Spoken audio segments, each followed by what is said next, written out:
తెలంగాణ ప్రభుత్వం ప్రజాపాలనలో భాగంగా 100 రోజులలో 6 పథకాలు అని ప్రజలను మోసం చేసిందని ఈ సందర్భంగా బీఆర్ఎస్ నాయకులు సురేందర్ గౌడ్ అన్నారు.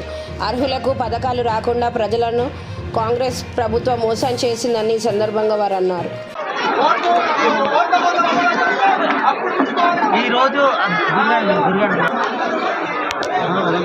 ఈరోజు తెలంగాణ ప్రభుత్వం ప్రజాపాలనలో భాగంగా 6 గ్యారంటీలు అని చెప్పి ప్రజల వద్దకు ముందుకొచ్చి 100 రోజుల్లో 6 గ్యారంటీలు పూర్తి చేస్తామని అరచేతిలో ఆకాశం చూపించిన ఈ కాంగ్రెస్ ప్రభుత్వం ఇలా ప్రజలను నిలువున ముంచింది.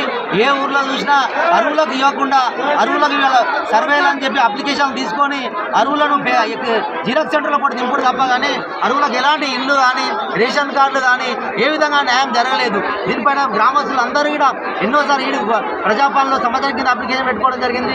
కూడా గ్రామ సభలో కూడా పెట్టుకోవడం జరిగింది. గ్రామ సభలో 350 మంది అరువులు ఉన్నారని చెప్పి ఇలా 216 మందికి అని చెప్పి వాళ్ళు ఇచ్చారు. అలా 100 మందిని డిలీట్ చేయడం జరిగింది. అంటే అధికారులు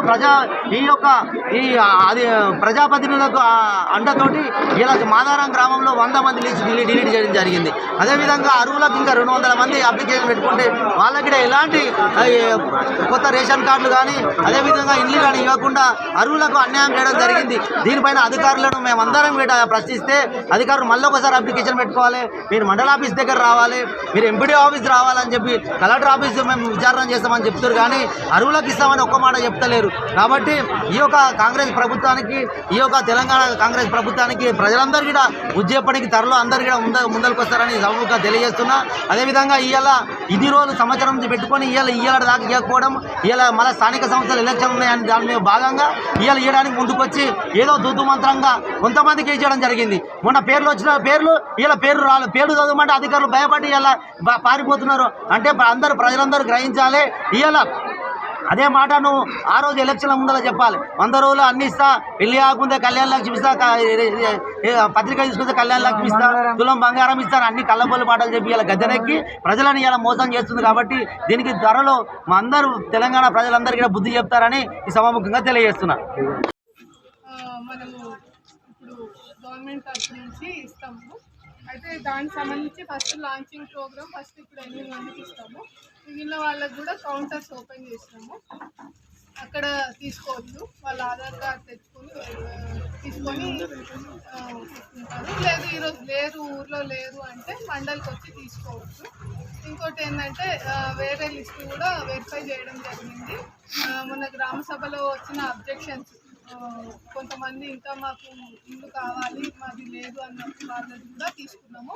వాళ్ళని కూడా వెరిఫై చేయడం జరిగింది. అది కూడా ఇప్పుడు మేము పైన కలెక్టర్ ఆఫీస్కి పంపిస్తాము. వాళ్ళకి కూడా త్వరలో ఏదో ఒకటి డెసిషన్ తీసుకోవడం జరుగుతుంది. మేడం మొన్న గ్రామ సభ అదేవిధంగా జాగలేని వాళ్ళకు ఒక 55 మంది 60 మంది వరకు జాగలేని వాళ్ళు అన్నారు. వాళ్ళని ఇంక్లూడ్ చేస్తున్నారు. అది కాకుండా ఇంకా ఊర్లో చాలా మందికి ఇల్లు రేకులు ఇల్లు పెంకటి ఇల్లు చాలా మంది ఉన్నారు. బిల్డింగ్ ఉన్న వాళ్ళు కొంతమందికి వచ్చింది కానీ రేకులు పెంకటి ఉన్న వాళ్ళకి అసలుకే రానోళ్ళు ఉన్నారు. ఇలా కొంత కన్స్ట్రక్షన్ చేసిన వాళ్ళు సగం ఇల్లు చేసి ఆపుకున్న వాళ్ళు ఉన్నారు. సగం ఇల్లు కంప్లీట్ అయ్యి మొత్తం కంప్లీట్ కాని వాళ్ళు చాలా మంది ఉన్నారు. వాళ్ళ పరిస్థితి మీరు ఆలోచన. ఇప్పుడు ఇల్లు సగం కంప్లీట్ అయింది, ఇంకా సగం పెట్టుకుంటే వాళ్ళకి వస్తుంది. వాళ్ళకి కంపల్సరీ ప్రియారిటీ ఇవ్వాలి. ఇప్పుడు కొంతమందికి మొత్తం లేని వాళ్ళకి ఇచ్చారు, మాట చెప్తున్నారు. మొత్తం లేని వాళ్ళకి ఇచ్చినాక వాళ్ళకి ఇచ్చిన ప్రయోజనం లేకుండా వాళ్ళు కట్టుకోలేని పరిస్థితి ఉంటుంది. ఇప్పుడు సగంలో కట్టిరు వాళ్ళకి బిల్లు వస్తే మొత్తం కంప్లీట్ చేసుకుంటారు. అలాంటి వాళ్ళకి ప్రియారిటీ ఇవ్వండి. మీరు అప్లికేషన్ వేయండి. రానోళ్ళు అంటే మన అప్లికేషన్ 55 మంది ఇచ్చింది, 83 మంది మన అప్లికేషన్ ఇచ్చింది మేడం. ఆ 83 మంది పరిస్థితి మరి అది ఉన్న వాళ్ళే తగ్గించారు. ఇంకా 83 మందిని ఇంకా యాడ్ చేయలేదు. కనీసం గ్రామ సభలో ఏవైతే మీరు ఇచ్చిండ్రో మాకు ఇల్లు లేవని అప్లికేషన్స్ వచ్చినాయో అవి కూడా వెరిఫై చేయడం జరిగింది. నిన్న గ్రామంలో సాయంత్రం అందరు సెక్రటరీస్ టీము అందరు టీం కూడా తిరిగి వెరిఫై చేయడం జరిగింది. కాకపోతే మనకి ఇప్పుడు గ్రామ సభ మొన్ననే అయింది మనకి. అయితే ఇప్పుడు మనకి ఈరోజు లాంచింగ్ ప్రోగ్రామ్ ఉంది.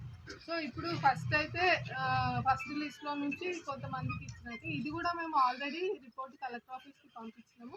వాళ్ళకి కూడా త్వరలోనే ఏదో ఒక డెసిషన్ తీసుకుంటారు. కాకపోతే ఇప్పుడు మనకి ఇమీడియట్ లాంచింగ్ ఉంది కాబట్టి మొన్న గ్రామ సభలో ఫస్ట్ లిస్ట్ పెట్టినాం కదా, అందులోకి వెళ్ళి